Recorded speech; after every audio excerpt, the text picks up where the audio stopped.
Formula मैंने बनाया अपना। तो डी का मीनिंग्स चारों डी का मैं बताऊंगा। सी की मीन्स करेक्टर। अगर किसी आदमी के पास में 4D है तो वो टोटल ओवरऑल उसका करेक्टर है, उसको रिफ्लेक्ट करता है। अब डी नंबर 1 लिखिए, D number 1 D for Dzire. अभी एमएसएमई वाले भाई साहब के पास आ जाऊंगा मैं, ठीक है, ये मेरा फॉर्मूला है। डी फॉर डिजायर, जब तक आपकी बर्निंग डिजायर नहीं है आप कुछ नहीं कर सकते। Am I correct or not? Correct से यस। तो सबसे पहले जब भी कोई काम करने की भूमिका में रहे तो मेरी इस बात को ध्यान रख लेना कि आपके अंदर बर्निंग डिजायर आनी चाहिए। हार्टली नहीं, हाफ हार्टली से कोई काम नहीं चलेगा। आधे अधूरे मन से कोई काम करोगे सफल नहीं हुए।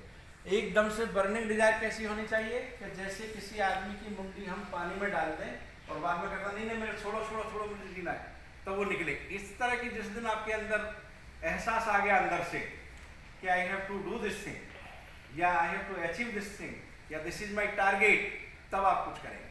अब चाहे इंडस्ट्री हो, चाहे एजुकेशन में हो, चाहे कोई एग्जाम क्रैक करना हो, whatever it is there, आपको जो करना है किससे करना है आज के बाद में? Burning desire. खाली डिजायर नहीं, बर्निंग डिजायर, एकदम से ज्वलंत नहीं, करना ही है। डू एंड डाई वाला फॉर्मूला है ना, या तो मैं ये अचीव करूंगा या करूंगी और नहीं तो मैं ये पनिशमेंट अपने आप को दूंगा या दूंगा, तब जाकर के मिलेगा। ठीक है।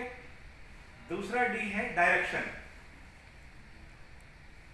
भाई आपके अंदर इच्छा तो आ गई लेकिन अब आपके अंदर डायरेक्शन नहीं है। आपको गाड़ी चलानी आती है, बहुत बढ़िया आती है, लेकिन जब तक कोई मालिक बैठ के ये नहीं बताएगा कि तुमको ईस्ट जाना, वेस्ट जाना है, चंडीगढ़ जाना है, इलाहाबाद जाना है, तो कुछ चलाएगा क्या ड्राइवर? तो इसका मतलब डिजायर के साथ क्या हो गया? Direction. You must have the direction. आप यूट्यूब से डायरेक्शन लीजिए, आप प्रोफेसर से डायरेक्शन लीजिए, आप नेट से डायरेक्शन लीजिए, आप बुक से डायरेक्शन लीजिए, कहीं से डायरेक्शन लीजिए, दैट इज योर ड्यूटी। लेकिन ये ड्यूटी कब आएगी? जब आपके अंदर बर्निंग डिजायर होगी। आपकी बर्निंग डिजायर थी कि साहब हमें भी कोई इंडस्ट्री वगैरह खोलनी है बस, चाहे पैकेजिंग की क्यों ना हो, ठीक है। तो ये एड निकला है, कुछ हुआ, उसके बाद में आपने क्या किया? आपने डायरेक्शन मिल गया आपको कि यार ये भी एक बिजनेस कर सकते हो, आप आए ना यहाँ पर। अगला चैप्टर, सॉरी अगला वर्ड, डी फॉर डिसिप्लिन, जो मैं पहले ही चर्चा कर चुका हूँ। डिसिप्लिन के बगैर कुछ भी नहीं होगा। आप अच्छे ड्राइवर हैं, आपको मैंने कह दिया चंडीगढ़ चलो, बाद में रास्ते में चेकर आ गए, वो कहते भैया लाइसेंस लाओ, नहीं है, गाड़ी कागज लाओ, नहीं है, तो फिर इसको अंदर बंद करो। या रेड लाइट तोड़ दी, ठीक है ना, रेड लाइट निकल गया और वो दूर खड़ा है, उसने रोक दिया। वो हरियाणा वाली कहानी है कि भाई अड़ा रुक जा, क्या देखा चालान कटेगा, करता ना तो रेड लाइट नहीं दिखी थी। बोला भाई साहब रेड लाइट तो दिखी थी पर तू कितनी दिखाता। वो दूर खड़ा था, वो चालाक होता ना, कई बार छुप के खड़े रहते, पता है कई बार वो होगा, लोग ऐसे ही करते हैं। वो तो सब वो रेड लाइट तो दिखी थी करने वाले तो अक्सर और तू कितना आगे तू नहीं दिखाता। तो ये चीज भी है। तो इसलिए डिसिप्लिन का मतलब डॉक्यूमेंटेशन की है। अब क्या आता है? एक और डी आता है। अच्छा, डिसिप्लिन के 3 पार्ट होते हैं दोस्तों जनरली। सबसे पहले डिसिप्लिन होता है punctuality. Punctuality is also a part of discipline.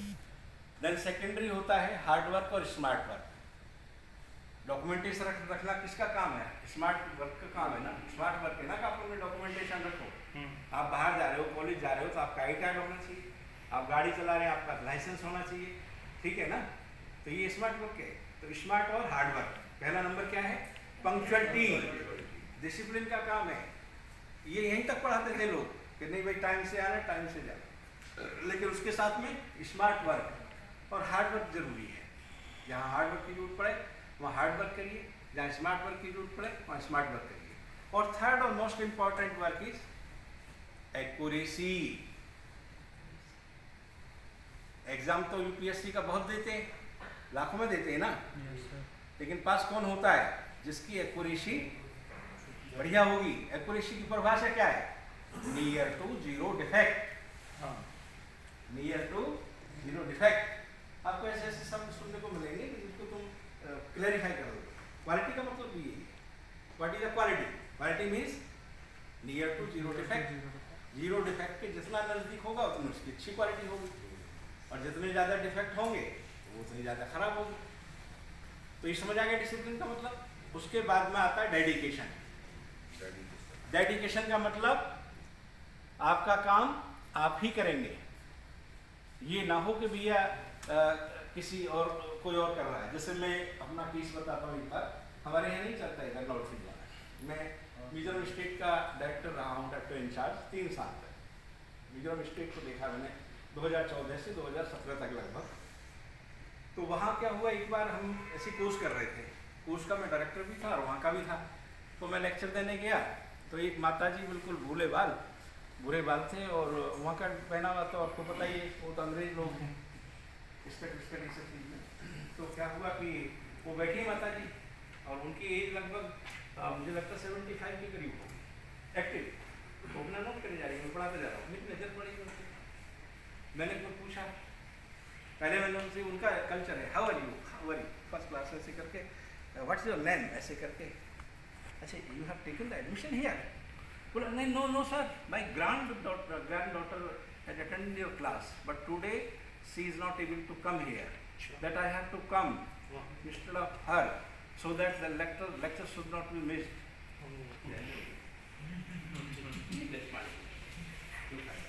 मैंने फिर उसको अप्रिशिएट किया, ठीक है, उनके कल्चर में है ऐसे, एक ही जगह दूसरा जा सकता है। हमारे यहाँ तो चौकीदारी नहीं, मुझसे मेरा माता जी रोटी देने आएगी, मुझे दे जाओ। नहीं यार, खाना नहीं देना है, मैं अटेंड क्या तुम्हारा टाइम तो क्या पढ़ने का जाएगी, हो जाएगा ना, हो जाएगा।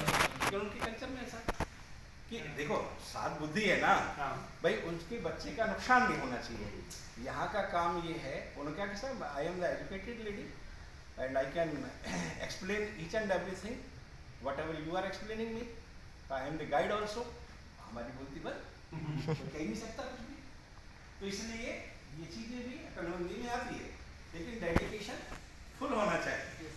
तो ये हमारे यहाँ पर आपको जब कहा गया होगा तो एक आध दिन की, कई बार कहते थे एक आध दिन की किसी का अटेंडेंस नहीं है तो चलेगा, क्योंकि कोई इमरजेंसी आ सकती है, वो एक सेपरेट थिंग है। लेकिन फिर भी डेडिकेशन जिसका होगा उसको तरक्की मिलेगी, ठीक है।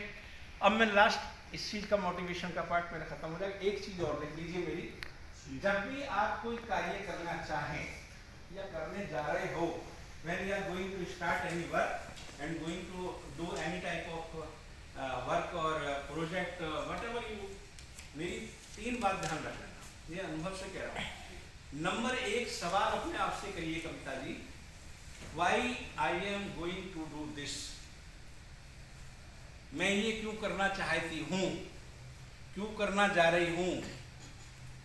समझ आ रहा है ना मेरी बात, क्यों करना जा रहे हैं? सबसे पहला सवाल अपने आप से करिए। सेकंड सवाल, What will be the mode of reaction of this work? इस काम करने का मेरा तरीका क्या होगा, ठीक है। मोड ऑफ एक्शन, मूड नहीं, मूड। काम करने का मेरा तरीका क्या होगा। कई बार तरीके से बदल जाती है ना चीजें। ये आदमी कोई चीज, जैसे हम हैं, अब बाहर हम आ गए, हमने मास्क उतार दिया, पुलिस वाले कह रहे 2000 रुपये ले आओ, लाल वाला नोट निकालो, कि क्यों भाई आपने मास्क नहीं लगा रखा, अरे यार घर से ऐसे आ गए हम, और ये सब घर में नहीं लगाते ना इसलिए यहाँ आ गए, तो वो नहीं चलेगा ना भाई। आपको क्या है कि मोड ऑफ एक्शन क्या है, आप उस काम करने का तरीका पता लगना चाहिए। जैसे और कोई उदाहरण को दे सकता है, एक्शन से चीजें चेंज हो जाती है। जैसे मैं बताता हूँ, जैसे कि हेलमेट भी नहीं, आप किसी की शादी में जा रहे हैं तो वहाँ आप फुल एंजॉय करेंगे, सब कुछ सेम करेंगे, लेकिन अगर वही चीज़ किसी के यहाँ पर दुख प्रकट करने जा रहे हैं जी, तो मोड ऑफ एक्शन तो बच गया ना। जाना तो आपको वहाँ भी था, वहाँ भी लोग इकट्ठे हो रहे थे, यहाँ भी लोग इकट्ठे हो रहे थे, तो इस पर कौन सा लागू होगा फॉर्मूला, प्लेस पर्सन पीरियड वाला, ठीक है। हाँ, प्लेस पर्सन पीरियड है, क्योंकि यहाँ पर प्लेस कौन है, पर्सन कौन है, लोग कैसे हैं, क्या कर रहे हैं, ठीक है, और समय कैसा है। वहाँ समय ऐसा है, हम देखिए कई बार बहुत हर्षोल्लास में होता है और थोड़ी देर बाद एक फोन आता है कि कि जी वो फला जाके आपका दोस्त है उसको हार्ट अटैक हो गया या वो हॉस्पिटल में, आपका एकदम से मामला ख़त्म, दूसरे एंजाइम आ गए, उन्होंने अपना काम करना शुरू कर दिया। तो इसलिए क्या है कि मोड ऑफ एक्शन, काम करने का जो तरीका है उस पर भी आपको ध्यान देना है। जैसे कोई सिगरेट आपका दोस्त पीता हो, ठीक है, वो अकेले में आपके साथ सामने पी लेगा, लेकिन जब वो अपने घर में जाता है तो वहाँ बड़ा सेंसर साहब मैं हाथ पी ले जाता होता है ना, होता है सर। वो झूठ बोल रहा है, वो खुद पीता है, वो 4 सिगरेट पी गया मेरी, और तेरी पी गया, वो गलती से निकल गया मेरी, पकड़ा तो जाएगा, होता है ना जनरली। तो ये चीज़ें ध्यान रखिए कि मोड ऑफ एक्शन जो है ना उसके हिसाब से भी काम करता है। थर्ड और important thing is that what will be the ultimate result of this work, correct. इसका परिणाम क्या होगा, इसका नतीजा क्या होगा। अब हम आते हैं इंडस्ट्री पर। सपोज आप कहते हैं कि मुझे बिजनेस करना है, बिजनेस करना है, क्यों करना है भाई? इसलिए करना है कि साहब 2, 4, 10, 5 लोगों को रोजगार दूंगा और मेरी हर जेब में जिसमें देखूँ पैसे मिलने चाहिए, हर बैंक में मेरा अकाउंट होना चाहिए और मेरा रुतबा होना चाहिए, और लोग मुझे दूर से सैल्यूट मारे, हाँ साहब आ गए, मालिक आ गए। ठीक है, ठीक है भैया। करने का क्या तरीका होगा? दारू बेचूंगा, अगर बैठ जाए सोसाइटी तेरे को रिकॉग्नाइज नहीं करेगी, होता है ना ऐसा। तो यार तुम्हें क्या तकलीफ है, मेरा धंधा, मैं तो ठेका खोलूंगा। तो मेरे ख्याल है यहाँ जितने लोग बैठे, अगर पढ़े लिखे लोग यार ये काम ठीक है, तो कुछ और कर ले, कुछ और कर ले। तू बेशक भाई चाहे दुकान खोल ले, पर तू ठेका मत खोल, बहुत दुआएं मिलेंगी। आ गया ना अंतर आया मोड ऑफ एक्शन में, काम करने के तरीके में। Okay, then third thing is what will the result. उसके हिसाब से साहब पैसा रोज आएगा मोटा, 1 लाख रुपए की डेली इनकम है किसी में नहीं, और सवेरे से लेकर रात तक कस्टमर मुझे भगाना पड़ेगा उल्टा है ना, है उल्टा लौटाना पड़ेगा। हाँ, तो लॉकडाउन को ना वो उल्टा भगाना पड़ेगा और सवेरे लाइन में लगा मिलेगा।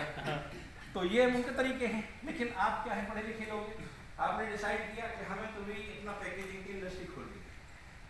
क्यों खोलनी है? क्योंकि भाई पैकेजिंग के बगैर कोई भी प्रोडक्ट की बहुत ज़्यादा वैल्यू नहीं होती। अभी जैसे हमारे सुरेश बाबू पढ़ा रहे थे तो उन्होंने ये चीज़ पढ़ाई, हालांकि हमारे काफ़ी सीनियर हैं, रिटायर्ड हैं। सबसे बड़ा काम टीएम का, डिजाइनिंग का, that automatically A silent seller. आपकी पैकिंग का जो टीएम है वो एक साइलेंट आपका बेचने वाला है। यहाँ से देखा, यहाँ बजाज लिखा है, वो अपनी सेल कर गया, साइलेंट सेलर है ना, साइलेंट सेल्समैन का काम कर गया। तो ये साइलेंट सेल्समैन है। आपने डिजाइन देखा, ठीक है, एम पर मारुति, अरे तो मारुति, बॉक्स वैगन हो, डब्लू बना हुआ बॉक्स पर देखना, होता है ना, होता है। तो ये सब चीजें क्या है कि साइलेंट सेलर भी है, ये मार्केटिंग भी कर रहे हैं अपने आप में। अच्छा डिजाइन देख करके भी आदमी खरीद रहा है, अरे नहीं यार इसकी पैकिंग इतनी खूबसूरत है तो अंदर प्रोडक्ट भी अच्छा ही होगा, होता है ना, होता है। पैकिंग में ए क्लास प्रोडक्ट और सी क्लास मार्केटिंग कभी नहीं चलेगा। और सी क्लास प्रोडक्ट हो बेशक और ए क्लास मार्केटिंग हो, चल जाएगा। It is a part of marketing है। ओ खूब चलेगा, खूब चलेगा। मतलब उसको क्या है कि अब जैसे अगर लोग उसको ब्रांड के नेम से ही जान जाते हैं, जैसे कोलगेट की बात कर रहे थे, हम अभी भी ये कहते हैं कोलगेट करना है। करना क्या होता है? टेस्ट करना होता है, टेस्ट करना होता है। आज भी हम गांव में जाएंगे तो सोचा कि उन्हें लक्ष्य दे दे, और वो लक्ष्य की जगह गांव में ना कुछ भी गोल मोड़, कुछ भी गोल मोड़ पकड़ा देगा और लेकर के क्या लाए हुए, लक्ष्य लाए। अच्छा, नहा धो करके बस कुछ पूछेंगे तो लक्ष्य तो नहीं लेगा। अबे लक्ष्य का मतलब होता है कि नहाने का साबुन, वो उसे पढ़ाएगा उल्टा। नहाने का मतलब लक्ष्य, समझे ना, ऐसा होता है। चलिए अब हम बात करते हैं एमएसएमई की। ये चीजें मुझे इसलिए